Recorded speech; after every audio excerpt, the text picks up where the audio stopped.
Mungkin teman-teman sudah dengar bahwa ada perbedaan antara PMBOK 6 dengan PMBOK 7 yang sangat signifikan. Yaitu, kalau tadi di PMBOK 6 kita lebih bicara mengenai proses, ya. Kemudian di PMBOK 7 kita akan lebih bicara mengenai prinsipalnya, prinsipal dari project management. Nah, kalau tadi kan dikatakan bahwa perubahan dari PMBOK 1, 2, 3, 4 itu juga ada campur tangan dari praktisi-praktisi project management, dari akademisi, ya, dan dari PMI itu sendiri. Maka ketika dilakukan perubahan dari 6 ke 7, itu banyak sekali faktor-faktor yang kemudian dipertimbangkan, ya. Seperti misalkannya adanya kecepatan perubahan, ya. Kemudian juga adanya persaingan pasar yang demikian cepat merubah bagaimana kita melakukan project-project, ya. Nah, jadi ini mengakibatkan apa? Mengakibatkan bahwa semua industri yang melakukan project itu juga harus melakukan penyesuaian, ya. Penyesuaian apa? Penyesuaian di dalam melakukan delivery or project-projectnya, ya. Harus bisa lebih cepat dibandingkan pekerjaan-pekerjaan di waktu-waktu yang sebelumnya, gitu ya.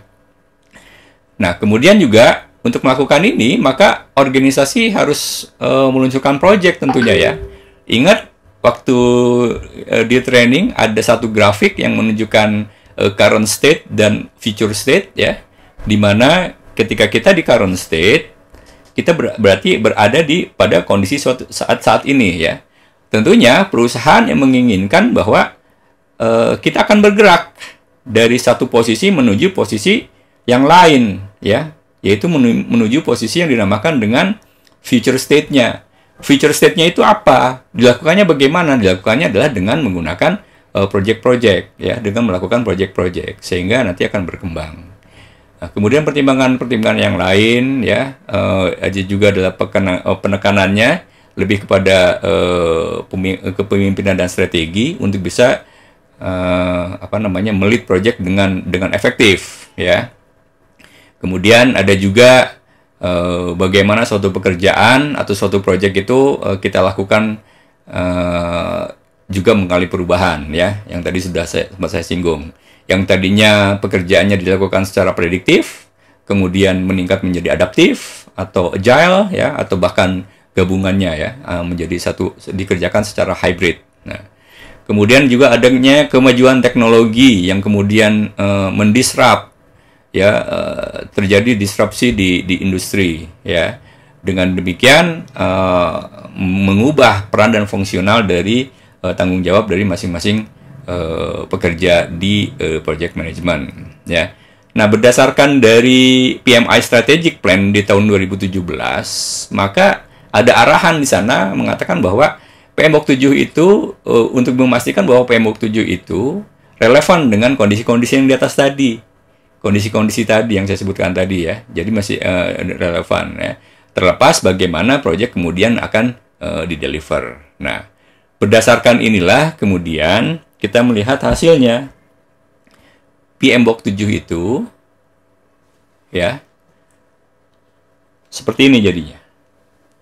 Jadi kalau kita melihat di PMBOK 6, kita punya 2 buku di sana, ya. PMBOK 6 ini 2 buku. Yang pertama itu adalah PMBOK Guide-nya itu sendiri, yang ini, ya. Kemudian ada yang agile-nya, ya, ada 2 buku ini. Ini kita lihat lebih kepada proses di sini.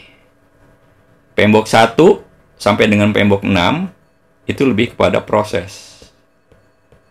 Kita ngelihat proses, ya. Tadi ada 47 proses, ada 44 proses, 42 proses, ada 49 proses, ya. Kemudian kita juga lihat ada fase-fasenya. Jadi di sini kita melihat bahwa dari PMBOK 1 sampai ke PMBOK 6 itu lebih melihat kepada how-nya. How-nya kita mendeliver project. Ya, bagaimana kita mendeliver project, gitu, ya. Nah, sedangkan di PMBOK 6, di PMBOK 7, ya, yang dikeluarkan di bulan Juli tahun yang lalu itu, sekarang sudah mengalami perubahan, yaitu masuk ke dalam what-nya.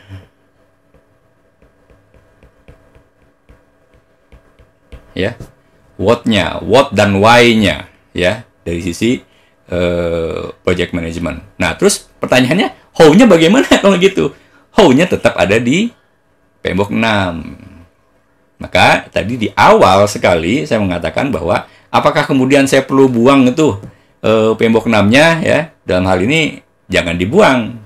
Karena how-nya itu tetap ada di PMBOK 6. Ya. Oke, sampai di sini mungkin ada pertanyaan?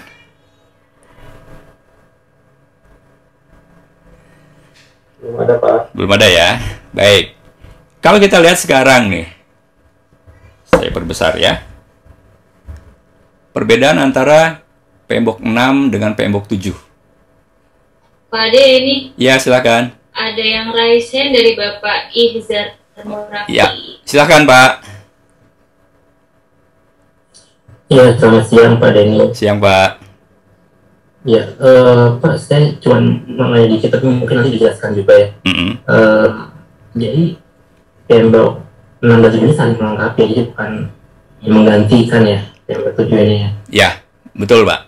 Jadi kita lihat how-nya di 6, ada wakil di 7 gitu ya Pak. Betul. Jadi dua-duanya. Betul. Salah satu how yang kita bisa lihat itu adalah di PMBOK 6. How-nya yang lain itu bisa dilihat di tempat yang lain ya. Bisa di tempat yang lain, di framework yang lain. Nanti saya jelaskan Pak. Betul sekali bahwa PMBOK 7 itu tidak mensubstitut PMBOK 6. Ya, PMBOK 6 tetap ada. Tetap digunakan. Dan sekarang kalau Bapak-bapak dan Ibu-ibu akan mengikuti ujian PMP, itu ECO itu tetap berdasarkan mengikuti juga PMBOK 6 ya. Walaupun ketika saya baca-baca di PMBOK 7, ECO itu nyambung ke PMBOK 7 gitu. Ya, ada di PMBOK 7. Hal-hal yang ada di ECO yang tahun 2021 ini. Begitu, Pak. Nah, ya kita lihat sekarang overall approach-nya.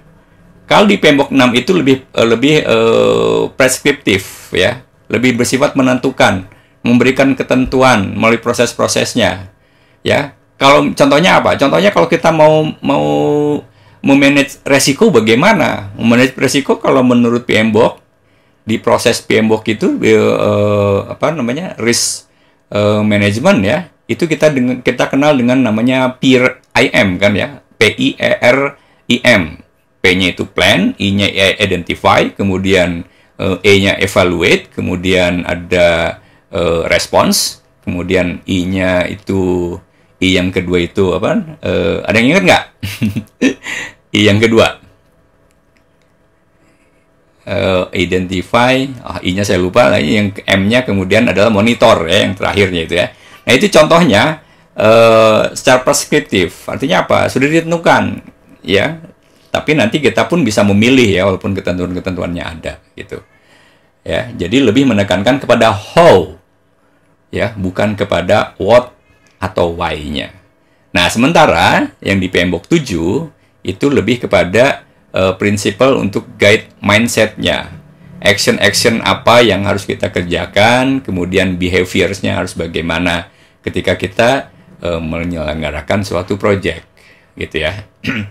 Kemudian basis desainnya, kalau yang PMBOK 6 itu lebih kepada compliance ya, lebih menekan ke compliance-nya, lebih pada kepatuhan di dalam kita mengerjakan project. Sementara yang di PMBOK 7 itu adalah lebih kepada interaksi antara satu domain dengan domain yang lain ya. Interaksi antara aktivitas yang saling bergantung dengan outcome atau hasil kerja. Ya, serta di dalamnya bukan berarti bahwa di PMBOK 7 tidak diperkenalkan apa yang harus kita kerjakan gitu ya. Di dalamnya juga ada gambaran umum mengenai tools dan teknik yang bisa kita kenakan. Kemudian juga dikenalkan dengan artefak ya. Artefak itu adalah suatu hasil. Nanti di slide di ujung saya terangkan lebih detail mengenai artefak ya, dan framework yang digunakan. Ini ada, masih tetap disinggung di dalam PMBOK 7 ya. Nah, sekarang di PMBOK 7 itu lebih fokus pada outcome ya, dibandingkan dengan deliverable yang ada di PMBOK 6, sorry. Kemudian dari sisi project environment bagaimana? Ya, dari sisi project environment tidak berubah. tetap sama ya antara PMBOK 6 dan PMBOK 7. Ya, kita kenal yang namanya internal environment dan juga internal dan external environment ya. Kedua-duanya masih tetap ada. Kita kenal yang namanya OPA dan ada juga yang namanya EEF ya. Nah, kemudian dari sisi aplikasinya bagaimana? Nah, dari sisi aplikasinya, kalau di PMBOK 6 itu kan dikatakan sebagai most project ya, most of the time. Jadi kebanyakan project dan hampir sebagian besar project gitu ya. Tapi kalau di PMBOK 7 itu adalah any project. Mau project apapun bisa kita menggunakan PMBOK 7 ya. Projectnya adalah project yang prediktif, bisa menggunakan 7. Bagaimana dengan project yang agile? Project agile kita juga bisa gunakan PMBOK 7 ya. Karena tadi lebih pada prinsipal atau ya saya pernah melihat satu presentasinya dari Ricardo Vargas yang mengatakan bahwa PMBOK 7 itu merupakan payung ya, merupakan payung dari how-nya kita melakukan pekerjaan di project-project ya. Nah, target audiensnya bagaimana? PMBOK 6 itu target audiensnya ya bisa dikatakan sebagai primary-nya adalah project managers-nya ya, lebih kepada project managers-nya. Tetapi kalau di PMBOK 7 ini adalah kepada semua orang yang involved di dalam project ya, baik dia sebagai team members atau roles yang lain ya, akan sampai kepada sponsor dan product owner ya. Degree of change-nya bagaimana? Nah, kalau degree of change-nya ya di PMBOK 6 ini adalah incremental dari revisi PMBOK sebelumnya.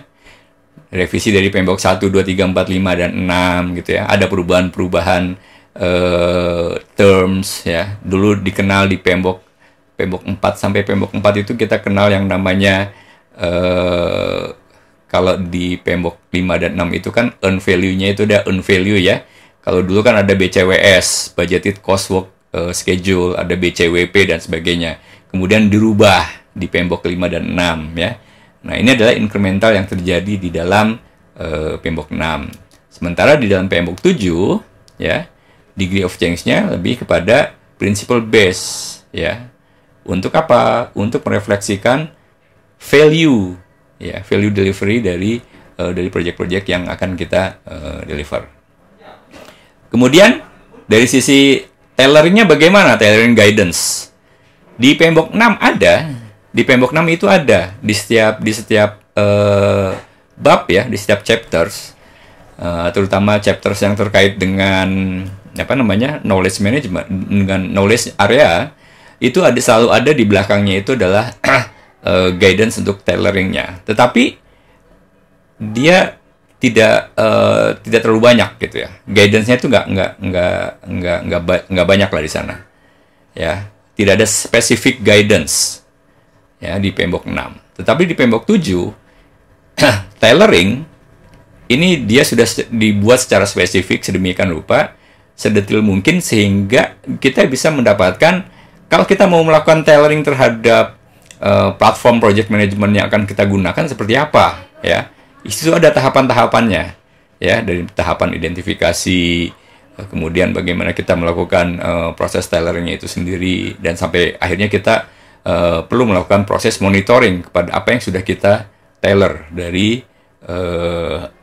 PMBOK ini ya. Ini kira-kira perbedaan antara PMBOK 6 dan PMBOK 7 ya. Sangat signifikan sekali perbedaannya ya.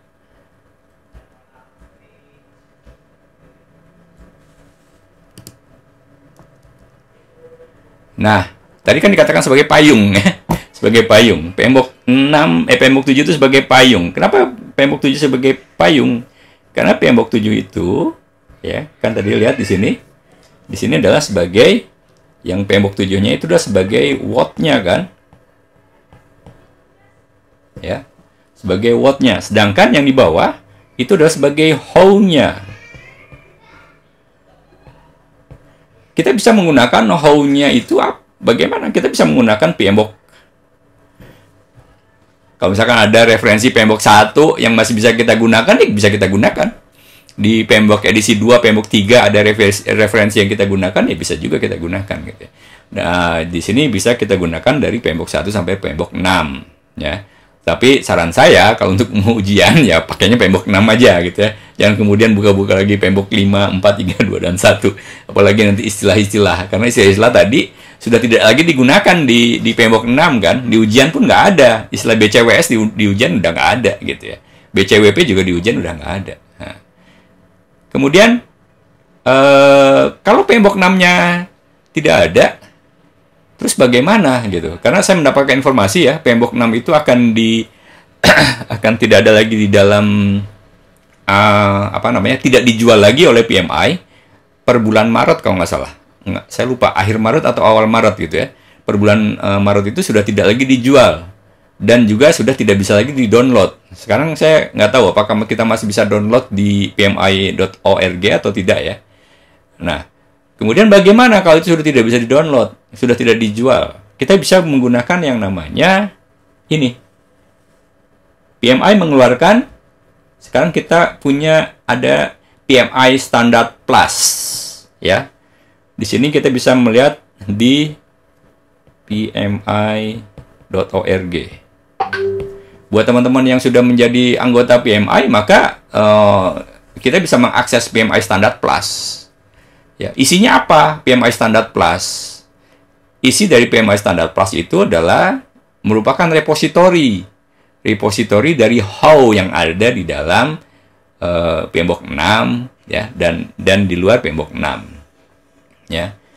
Ada di sana bermacam-macam. Ya, jadi kalau kita mau mencari how-nya itu salah satunya ada di PMI Standard Plus. Balik lagi ke sini. Jadi tadi kita sudah melihat bahwa yang menjadi payung PMBOK 7, ya what-nya, why-nya. Kemudian how-nya, itu kita bisa menggunakan PMBOK 1, 2, 3, 4, 5, 6, atau P Standard Plus. Atau, kita juga bisa menggunakan yang ini. Apa di sini? Ini adalah Prince2. Kalau teman-teman mau menggunakan Prince2, oke. How-nya kita menggunakan Prince2, tapi what-nya tetap menggunakan PMBOK 7. Atau menggunakan Kanban. Ya. Atau menggunakan Scrum. Atau menggunakan, sekarang ada yang namanya Scrumban. Ya. Atau mau menggunakan yang dulu ada, zaman dulu ada yang namanya XP. Dan metode-metode yang lainnya. Atau SAFe, ya. Dan metode-metode lainnya. Ini masuknya ke dalam how-nya. Ya. How-nya kita mengelola proyek-proyek kita.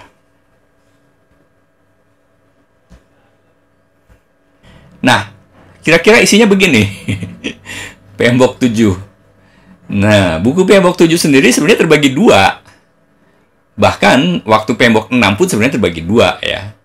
Yang ada Standard for Project Management dan ada Guide to Project Management. Jadi ketika kita bicara mengenai PMBOK 7, ya harap diingat bukunya ada dua. Ya. Yang pertama adalah Standard for the Project Management.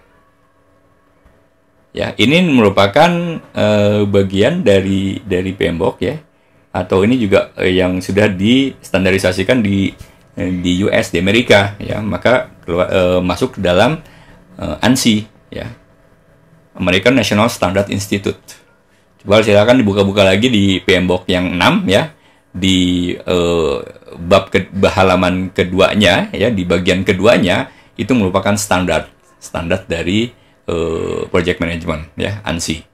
Nah, kemudian yang kedua itu adalah PMBOK-nya sendiri, guide-nya sendiri, a guide to PMBOK-nya sendiri ya. Itu ada di buku yang kedua. Walaupun nanti bukunya sih sebenarnya jadi satu gitu ya. Jadi satu kalau teman-teman download atau misalkan beli bukunya ya bukunya satu, cuma nanti akan dibagi dua seperti ini. Isinya bagaimana? Nah, buku yang pertama ini tipis. Hanya 60 halaman lebih lah, 60, 61, 65 halaman mungkin ya. Isinya apa di sini? Yang menjadi standar project manajemennya di sini ya, isinya adalah yang pertama introduction. Ya, ada purpose of standard project management, kemudian terms, konsepnya, audiensnya siapa standar ini ya. Kemudian ada yang kedua itu adalah sistem for value delivery ya di sini. Kemudian ada lagi project management principles yang ketiga ya. Ini isinya di buku 1. Kemudian lanjut ke buku kedua. Ini yang agak lumayan banyak ya. Di buku kedua ini yang menjadi guide project management body of knowledge-nya atau PMBOK-nya itu sendiri. PMBOK guide-nya itu sendiri ya. Ada introduction-nya, bagaimana struktur dari PMBOK guide dibuat. Kemudian relasi antara PMBOK guide dengan standar for project management. Relasi antara buku 1 dan buku kedua ya. Kemudian change di project management guide-nya. Kemudian relasi antara relationship kepada PMI Standard Plus yang tadi sudah saya perlihatkan. Ya, kemudian di sini bicara mengenai performance domain, ya, hal-hal apa yang action apa yang harus kita lakukan, ya. Ada terkait dengan stakeholders performance domain, ada team performance domain, development approach dan life cycle performance domain, ada planning, ada project work performance, ada delivery, ada measurement performance domain, dan yang selanjutnya ada uncertainty, ya. Setelah itu ada bagian khusus tersendiri, tailoring, ya. Tadi ada pertanyaan mengenai tailoring, maka di sini tailoring ini sudah lebih spesifik dibuat. Bagaimana kita melakukan tailoring terhadap framework yang ada, ya. Kemudian yang selanjutnya itu adalah models, method, dan artefak. Ini semua nanti akan saya ulas, nggak detail sih ya, karena waktunya cuma 3 jam, jadi kita nggak cukup punya waktu untuk bisa detail.